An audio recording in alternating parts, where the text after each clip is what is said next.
When you have a dog with strong prey drive, anything small and fast moving is questionable. Whiskey is a service dog, a trick dog, and honestly one of the kindest souls I have ever known. But she is a Nova Scotia duck tolling retriever, and if something squeaks or runs, her instincts kick into high gear. So when I found out we would be meeting my mom's brand new puppy, which is one of the smallest dogs I've ever seen in my life, I had a few concerns. Hi, I'm Amber Aquart, a certified animal trainer and pet behavior expert. I'm also the dog mom to the famous Whiskey Toller. She's all over social media, and she's the reason why a lot of you guys are here. Now, Whiskey is an amazing dog, but she wasn't always amazing. It's taken a lot of training and a lot of patience, and so I want to share with you guys all the things I've done for client dogs over 13 years, but all the things I've done with my dog Whiskey to get her to where she is today, and the things I do with my other dogs and cats. So stick around, hit that subscribe button if you're interested in any of those things, and stay tuned for the rest of the video. As we were preparing to go meet my mom's brand new dog, Cricket, I had some flashbacks of Whiskey chasing squirrels, and the last thing I wanted was for this new dog to become a target. I was prepared to call it off the second I saw any inclination of Whiskey fixating on this puppy and thinking of this dog like a small critter. Yes, I was nervous about it.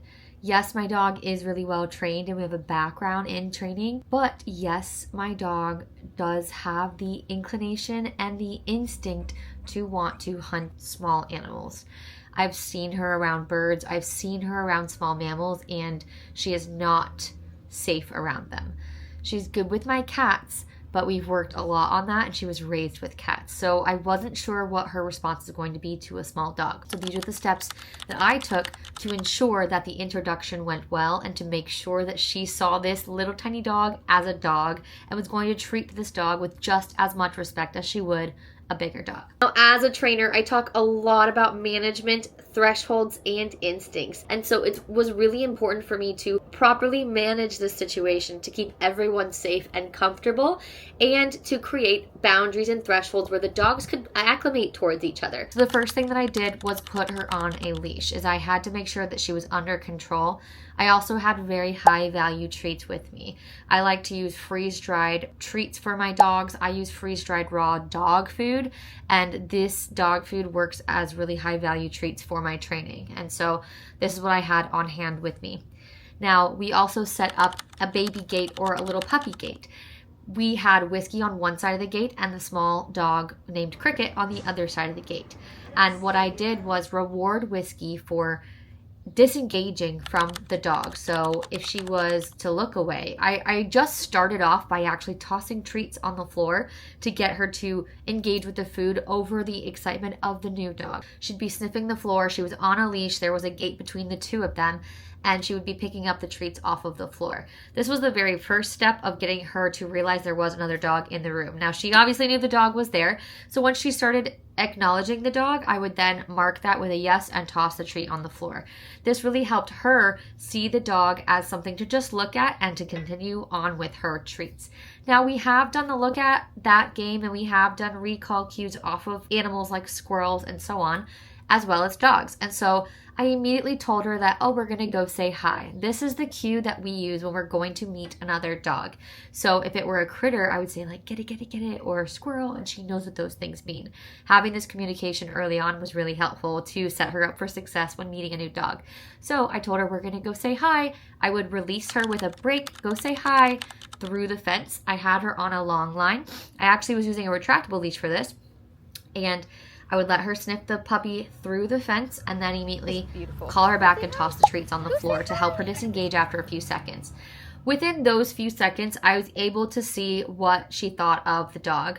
If her body language had gotten tense, if her eyes would have fixated on the dog, if she would have looked like she was inclined to go and nip at the dog, we would have gone way backwards, added way more management to the situation. But I could quickly see that she realized that this was a dog and it was not a small animal. So I progressed to eventually removing the gate.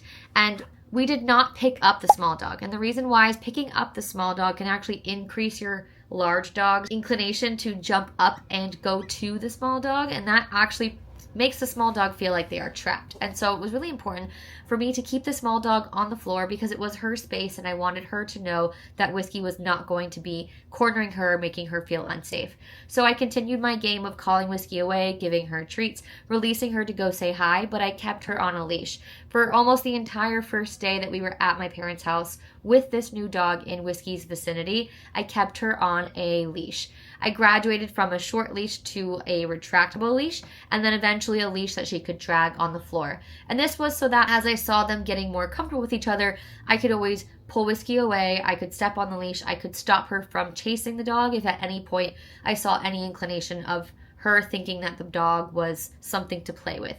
Now, one thing that happens with big dogs and small dogs quite often is that the dogs will be fine with the small dog, but then once the small dog starts running and the big dog starts chasing the small dog, that can kind of kick them into a chase drive, and that's where things can get dangerous. And so I never allowed Whiskey to be the one to chase her. I always stopped her from chasing the small dog. I always allowed the small dog to be the one to chase Whiskey. Soon after them greeting, we took them to a neutral area like a park together and allowed them to interact with each other freely, but mostly with the environment, and this helped them become neutral towards each other. Over time, which was really cool, it was great to see Whiskey helping Cricket come out of her shell, and ways that we helped Cricket do that was by encouraging Whiskey to chase toys and allowing Cricket, the small dog, to chase Whiskey.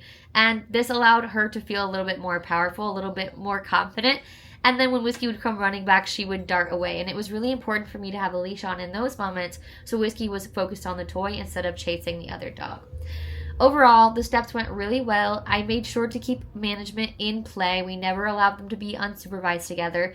And it's really important when you're introducing any dog to another dog that you observe your dog's body language and you know what your dog's tendencies are. With Whiskey, her tendencies are to see things as things to chase, but she's also really sweet and really social with other dogs. And so I'm really glad that she helped Cricket come out of her shell, that she didn't see Cricket as a squirrel, she treated her like another dog, and now they've become friends, which is amazing. I got to see a side of Whiskey that I had never seen before. I've seen her play with puppies, I've seen her teach puppies, but this was really unique because Whiskey was really young herself, but she knew that this was a puppy who was nervous, who was tiny and fragile, that needed some guidance. And that's exactly what Whiskey did.